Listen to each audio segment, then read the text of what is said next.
Now how's this for a furnace? This is changing foundry furnace in the Portland foundry around the 1890s. Look at that.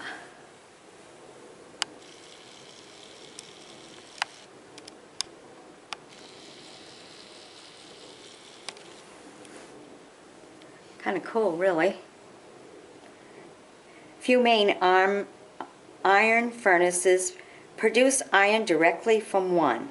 Much more common were casting furnaces which remelted bar and scrap iron.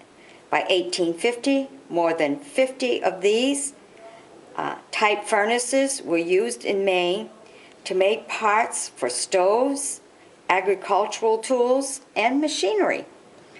So this really melted all your scraps right down.